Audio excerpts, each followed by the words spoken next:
Press ব্রিফিংয়ে স্বাগত।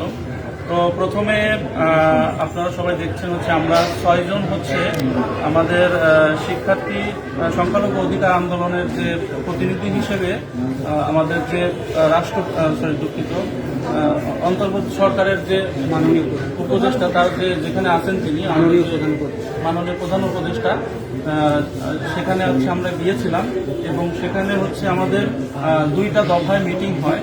প্রথম দফাতে হচ্ছে আমাদের 2জন সমন্বয়ক আসিফ ভাই এবং হচ্ছে নাহিদ ভাই, ওনাদের সাথে আমরা দীর্ঘক্ষণ প্রায় 40 মিনিটের মতো 1.5টা থেকে 40 মিনিটের মতো আমরা কথা বলি এবং আমাদের যে 8টি দফা সেই দফাগুলো হচ্ছে আমরা সুন্দরভাবে ভাইদেরকে বোঝাই এবং ভাইয়েরা আমাদেরকে সম্পূর্ণভাবে সহমত পোষণ করেন। পরবর্তীতে হচ্ছে আমরা আমাদের যে অন্তর্বর্তীকালীন প্রধান উপদেষ্টা অধ্যাপক ডক্টর ইউনুস স্যার, উনি হচ্ছে আমাদের প্রায় 10 মিনিট সময় দেন এবং সবকিছু জিজ্ঞেস করেন। এই বিষয়ে হচ্ছে আমি অনুরোধ করব সুস্মিতাকে স্যারের সাথে আমাদের কি আলোচনা হয়েছিল সেটা সংক্ষিপ্তভাবে বলার জন্য। আচ্ছা, আমরা 40 মিনিট যখন স্যার আমাদের নাহিদ ভাই এবং আসিফ ভাইয়ের সাথে কথা হয়, ভাইয়ারা প্রথমে আমাদের সকল দাবিকে বলেছিল যে আমাদের প্রত্যেকটি দাবি যৌক্তিক এবং বাস্তবায়নের মতো। তারা আমাদের সাথে একত্রতা প্রকাশ করেছে এবং আমাদেরকে আশ্বাস দিয়েছে যে তারাও সর্বোচ্চ চেষ্টা করবে যে আমাদের দাবিগুলো যেন ঠিকঠাক মতো বাস্তবায়ন হয়, তার জন্য সে বিষয়ে তারা খেয়াল রাখবে। এরপর আমরা ডক্টর মোহাম্মদ ইউনুস স্যারের সাথে কথা বলার জন্য 10 মিনিটের সুযোগ পেয়েছিলাম এবং স্যার আমাদেরকে আশ্বাস দিয়েছেন যে হচ্ছে আমাদের যে 8টি দফা দাবি আছে সেই 8টি দফা দাবি তারা বিবেচনা করে সকল কিছু বাস্তবায়ন করে একটি অধ্যাদেশ জারি করে সকলকে জানিয়ে দেবে। একই সাথে তারা আমাদেরকে বলেছে এটা আমাদের প্রথম মিটিং, শেষ মিটিং নয়, এটা আমাদের প্রথম মিটিং। আমাদের প্রত্যেক দফা দাবি যেন সুষ্ঠুভাবে বাস্তবায়ন সম্ভব হয় সে কারণে তারা আবারও আমাদের সাথে আলোচনায় বসবে এবং একই সাথে ইউনুস স্যার আমাদেরকে বলেছে যে যেহেতু আমরা একটা অভ্যুত্থানের মাধ্যমে নতুন দেশ গড়ার কাজ শুরু করেছি, সেখানে সংখ্যালঘুরা কোনো নিরাপত্তাহীনতায় ভুগবে না। সংখ্যালঘুদের নিরাপত্তা নিশ্চিত করার জন্য ডক্টর মোহাম্মদ ইউনুস স্যার আমাদেরকে আশ্বাস দিয়েছেন যে যা যা করতে হবে তার সকল উদ্যোগ তারা গ্রহণ করবে এবং আমাদের যে সকল দাবি আছে সেই দাবিগুলো যেন যথাযথভাবে বাস্তবায়ন হয় সেই বিষয়ে এবার আমাদের নতুন অন্তর্বর্তীকালীন সরকার এবং আগামী সরকার যেন উদ্যোগ গ্রহণ করে সেই বিষয়টা উনি নিশ্চিত করেছেন এবং একই সাথে বলেছেন যে এখন পর্যন্ত অনেক আইন গ্রহণ করা আছে, যেগুলো আইন প্রণয়ন আছে যেগুলো বাস্তবায়ন হয় নাই, সেই সকল আইন বাস্তবায়নের মাধ্যমে যেন সংখ্যালঘুদের নিরাপত্তা নিশ্চিত করা যায় এবং অধিকার নিশ্চিত করা যায়। উনি আমাদের সরাসরি বলেছেন যে বাংলাদেশে হিন্দু, মুসলিম, বৌদ্ধ, খ্রিস্টান সকলেই বাংলাদেশের নাগরিক। এখানে আমরা কেউই নিজেদের অধিকারকে স্যাক্রিফাইস করে বেঁচে থাকবো না। এখানে আমাদের প্রত্যেকের সম অধিকার নিশ্চিত করতে হবে এবং সেই নিশ্চয়তার জন্য আমাদের সকল দাবি ওনারা মেনে নিয়েছেন এবং এই বিষয়ে ওনারাও একটা প্রেস বিজ্ঞপ্তির মাধ্যমে অধ্যাদেশ জারি করবেন এবং একই সাথে আমাদেরকে উনি বলেছেন যে যেহেতু চাইলে সাথে সাথে যে কোনো কিছু বাস্তবায়ন সম্ভব হয় না, উনি আমাদের কিছু সময় চেয়েছেন। সেই ওনারা সময় চাওয়ার কারণে আমরা হচ্ছে 14, 15 এবং 16 আগস্ট আগামী 3 দিন সাধারণ সংখ্যালঘু অধিকার আন্দোলনের পক্ষ থেকে সাধারণ শিক্ষার্থীরা কোনো ধরনের কর্মসূচি গ্রহণ করছি না। আমি আবারও রিপিট করব, সংখ্যালঘু অধিকার আন্দোলনের পক্ষ থেকে সাধারণ শিক্ষার্থীরা আগামী 14, 15 এবং 16 তারিখ কোনো ধরনের কর্মসূচি গ্রহণ করব না। কেননা আমাদের কাছে তারা সময় চেয়েছে, এই সময়টা আমাদেরকে তাদের দিতে হবে।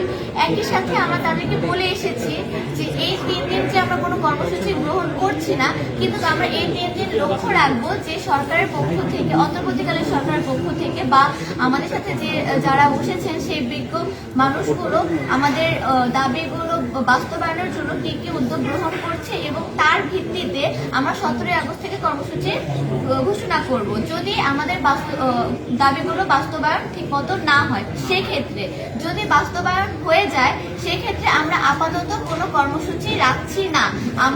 তারা আমাদেরকে প্রেস বিজ্ঞপ্তির মাধ্যমে অধ্যাদেশ জারি করার মাধ্যমে যে সময়টা আমাদের থেকে নিবে লং টার্ম লং টার্ম যে ডিমান্ড এবং শর্ট টার্ম যে ডিমান্ডের জন্য সেই সময়গুলো পর্যন্ত আমরা অপেক্ষা করব এবং সেই সময়গুলো পর্যন্ত আমরা আপাতত কোনো ধরনের কর্মসূচি গ্রহণ করব না। সেই সময় পর্যন্ত আমরা সকলকে ধৈর্য ধরে অপেক্ষা করার জন্য বিনীতভাবে আহ্বান করছি।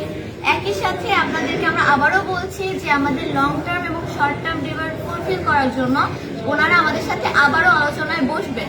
এই বিষয়ে ওনারা আমাদেরকে আশ্বস্ত করেছেন যে পুনর্বার সকল বিষয় খতিয়ে দেখার জন্য এবং সকল দাবি বাস্তবায়নের জন্য ওনারা আমাদের সাথে আবারও বসবেন এবং প্রত্যেকটা দাবি বাস্তবায়নের জন্য ওনারা সর্বোচ্চ চেষ্টা করবেন। প্রত্যেকটা দফা নিয়ে একটু আচ্ছা, এই বিষয়টা দাদা প্রথমে হচ্ছে আমরা বলছি যে 2 দফায় আলোচনা হয়েছে। তো প্রথম দফায় হচ্ছে আমাদের যে আইসিটি মন্ত্রণালয়ের যে দায়িত্বে আছেন নাহিদ ভাই এবং যুব ক্রীড়া মন্ত্রণালয় সেটা হচ্ছে আসিফ ভাই। তো ওনাদের সাথে আমরা প্রথমে যে আমাদের দফাগুলো সেটা হচ্ছে বিস্তারিত আলোচনা করি। তো প্রথম যে দফায় সেটা আমরা একটু সংক্ষেপে বলি দফাগুলো।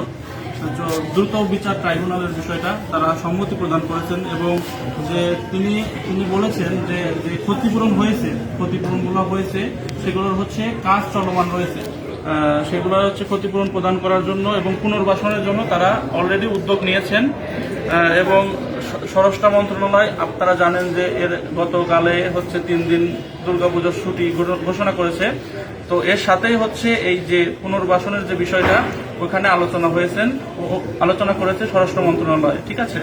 এরপরে হচ্ছে সুরক্ষা আইন সুরক্ষা আইন বিষয়ে নাহিদ ভাই আশ্বস্ত করেছেন তিনি হচ্ছে আইন মন্ত্রণালয়ে কথা বলবেন, সরাসরি নিজেই কথা বলবেন। এবং 3 নম্বর যেটা সংখ্যালঘু বিষয়ক যে মন্ত্রণালয়, তো মন্ত্রণালয়ের বিষয়টা হচ্ছে আপনারা জানেন যে যদি সংসদ না গঠিত হয় তাইলে হচ্ছে মন্ত্রণালয়টা হচ্ছে তৈরি করা সম্ভব নয়। সেই জন্য আমরা নাহিদ ভাই এবং আসিফ ভাইয়ের কাছে বিনীতভাবে অনুরোধ করছি যেন প্রজ্ঞাপনভাবে জারি করা হয়, এমনভাবে যে যদি অন্তর্বর্তীকালীন সরকার গঠনের পরে যখন নির্বাচনের মাধ্যমে সরকার গঠিত হবে দ্রুত সময়ের মধ্যে যেন হচ্ছে সংখ্যালঘু বিষয়ক যে মন্ত্রণালয় সেটা হচ্ছে গঠন করা হয়, এমনভাবে একটা প্রজ্ঞাপন জারি করবেন তারা বলেছেন আমাদেরকে। এবং হচ্ছে হিন্দু ফাউন্ডেশন এবং এটা গঠিত হয়ে আছে এবং সেটা হচ্ছে মন্ত্রণালয় কল্যাণ ট্রাস্টে উন্নতি করতে হবে, এটা তারা সহমত পোষণ করেছে। কল্যাণ ট্রাস্ট থেকে হিন্দু ফাউন্ডেশনে উন্নতি করতে হবে। মন্ত্রণালয় কি বলেছেন তারা? এটা তারা হচ্ছে অ্যাকচুয়ালি যেহেতু তারা হচ্ছে শিক্ষার্থী ছিলেন, মন্ত্রণালয় ফাউন্ডেশন বা এরকম একটু তারা একটু ক্লিয়ার না বিষয়টা। তো তারা হচ্ছে বিশেষজ্ঞ যারা আছে কথা বলে আমাদেরকে হচ্ছে জিনিসটা আবার অবগত করবে। তবে ওনারা আমাদেরকে আশ্বস্ত করেছেন যে এবার যদি কোনো হিন্দু ফাউন্ডেশন, বৌদ্ধ ফাউন্ডেশন, খ্রিস্টান ফাউন্ডেশন গঠিত হয় সেখানে দুর্নীতির কোনো স্থান থাকবে না, রাজনীতির কোনো স্থান থাকবে না, যেন আমাদের সংখ্যালঘুরা তাদের প্রাপ্য অধিকারটা বুঝে নিতে পারে সেই বিষয়ে তারা নিশ্চিত করবে। এরপরে হচ্ছে দেবত্ব সম্পত্তি একই এবং অর্পিত সম্পত্তি প্রত্যাপন আইন এটা সম্বন্ধেও তারা হচ্ছে আইন মন্ত্রণালয়, আইন বিভাগ বা যেটা আছে তাদেরকে সেখানে তারা কথা বলবেন এবং মাননীয় সচিবের সাথে হয়তো কথা বলবেন আজকে বা 2-1 দিনের ভিতরে এটা বলেছেন। এবং আমরা হচ্ছে যে বিশেষ করে যে আমাদের উপাসনালয়, আমরা আমাদের বিশ্ববিদ্যালয়ের উদাহরণটা তাদেরকে প্রকাশ করেছি যে আমাদের মেয়েদের হলে যে আমাদের উপাসনালয়টা তৈরি করা হয়েছে, বিভিন্ন মেয়েদের হলে যেমন বৌদ্ধদের উপাসনালয় আছে, হিন্দুদের উপাসনালয় আছে। তো এইরকমভাবে আমরা ভাইদের কাছে বলেছি যে আমাদের এরকম প্রতিটা বিশ্ববিদ্যালয় এবং হোস্টেলগুলোতে যেন একটা জায়গা বরাদ্দ দেওয়া হয় যেখানে তারা সুষ্ঠুভাবে নিজেদের ধর্মীয় কার্যক্রমগুলো চালাতে পারে। এটা তারা আশ্বস্ত করছে। এটা তিনি বলছেন, নাহিদ ভাই নিজে বলছেন যে এটা খুব ইজিলি দ্রুতভাবে করা হবে এবং ইউজিসির মাধ্যমে এটা করা হবে এবং প্রজ্ঞাপনভাবে এভাবে করতে পারে এটা উনি বলেছেন। এবং সংস্কৃত পালি শিক্ষা বোর্ড, এটা সম্বন্ধে তুমি কথা বলবেন, বোর্ড গঠন। আর হচ্ছে যেটা সর্বশেষ ছুটির বিষয়ে কথা বলেছেন যে তিনি আমাদের কাছে জানতে চেয়েছিলেন যে আমাদের কয়দিন ছুটি থাকে। তো সেখানে হচ্ছে আমরা বলছি আমাদের 2 দিন ছুটি দেওয়া হয় এবং একটা হচ্ছে 2 দিন ছুটি, দুর্গাপূজায় 1 দিন, জন্মাষ্টমীতে 1 দিন। তো সেখানে হচ্ছে আমরা 5 দিনের দাবি করেছি। তো তারা হচ্ছে অনেকটা সম্মতি প্রদান করেছে, আমরা যেটা মনে করছি। ডিরেক্টলি কিছু এভাবে বলেননি, এটাই আর কি। পরিশেষে এটাই বলতে চাই যে আমরা এতদিন যাবৎ যা কিছু চেয়েছি এবং যা কিছুর আমরা আবেদন এবং উপস্থাপনা করেছি, আমরা আমাদের এখন বর্তমানে এই মুহূর্তে মনে হচ্ছে আমাদের কাঙ্ক্ষিত ফলাফল এবং একটা নিস্তেজ এবং একটা সুন্দর আশাবাদী নিয়ে যেই আমরা আহ্বান করেছি সরকারের কাছে, ওইটার খুব সুন্দরতম সংগঠন এবং কোনো সংগঠন ছাড়া এবং কোনো নিজেদের পক্ষ থেকে যে আমরা ছাত্র হিসেবে যে আবেদন তাদের কাছে করেছি, ওই থেকে আমরা ভালো একটা কিছু প্রত্যাশা করব সবাই। এবং একই সাথে বলবো যে আমাদেরকে আমরা এটা উল্লেখ করেছি যে 2021-এ যখন রক্তাক্ত শারদ হয় সেই বিষয়ে কিন্তু আমাদের অনেক ধরনের উদ্যোগ গ্রহণ করা হয়েছিল সেই সুষ্ঠু বিচারের জন্য, কিন্তু সেই বিচারগুলো কিন্তু আমরা বাস্তবায়ন হতে দেখিনি। আমাদের নিষ্পত্তিটা কিন্তু মানে অসম্পূর্ণ ছিল, মামলার নিষ্পত্তি বলেন বা বিচারের নিষ্পত্তি বলেন, সেটা অসম্পূর্ণ ছিল। এবং সেক্ষেত্রে আমরা বলেছি যে এবার আর অসম্পূর্ণ নিষ্পত্তি নিয়ে আমরা বাড়ি ফিরবো না, আমরা সুষ্ঠু মামলার নিষ্পত্তি চাই এবং দোষীদের শাস্তি চাই, সুষ্ঠু তদন্ত চাই এবং মানে কোনো ধরনের যেন কোনো গাফিলতি না থাকে সে বিষয়ে আমরা অনুরোধ করেছি এবং তারা আমাদেরকে নিশ্চয়তা দিয়েছে। আচ্ছা, সর্বোপরি আমাদের মাননীয় প্রধান উপদেষ্টা ডক্টর মোহাম্মদ ইউনূস স্যারের তার কথার সারমর্ম আপনারা কিভাবে বলবেন গোটা জাতিকে? উনি আমাদেরকে অনেক সুন্দরভাবে, মাননীয় ডক্টর ইউনূস স্যার সুন্দরভাবে বুঝিয়ে দিয়েছেন এবং আমাদের যে 8 দফা দাবি আছে ওই দাবিগুলো প্রত্যেকটা তিনি পর্যালোচনা করেছেন এবং আগামীতে আমাদের খুব ভালো একটা আশ্বাস দিয়েছেন অতি দ্রুত সম্ভব আমাদের দাবিগুলো উনি পূরণ করার চেষ্টা করবেন। এর মাঝে এটাও বলে রেখেছেন যে উনি দরকার পড়ে আমাদেরকে আবার নিয়ে আমাদের এখানে বসবে, ওনার কাছে যদি আমাদের কোনো আহ্বান বা কোনো কিছু চাওয়ার থাকে উনি ওইটা শুনবে এবং আগামীতে যে কোনো ধরনের কোনো সমস্যা এবং যে কোনো ধরনের কোনো আমাদের যদি কোনো চাওয়া থাকে নির্দ্বিধায় তাকে বলা, ওনাকে যেন আমরা বলি, ওই রকম একটা আশ্বাস আমরা পেয়েছি আজকে। ঠিক আছে, ধন্যবাদ সবাইকে। আমাদের হচ্ছে পরবর্তী যে কার্যক্রম সেটা হচ্ছে আমরা ফেসবুকের মাধ্যমে বা আমাদের যে অফিসিয়াল গ্রুপ আছে সেটার মাধ্যমে আমরা জানিয়ে দেবো। যদি কোনো ধরনের দাবি বাস্তবায়ন না হয় সেক্ষেত্রে আমাদের পরবর্তী কর্মসূচি শুরু হবে 17ই আগস্ট থেকে। আমরা আবারও বলছি সকলের উদ্দেশ্যে 14, 15 এবং 16 তারিখে কোনো সনাতনী শিক্ষার্থী বা সনাতনী গোষ্ঠী আপনারা রাজপথে কর্মসূচি নিয়ে নামবেন না। এটা আমাদের কাছে তারা সময় চেয়েছে, আমরা সময় দিচ্ছি।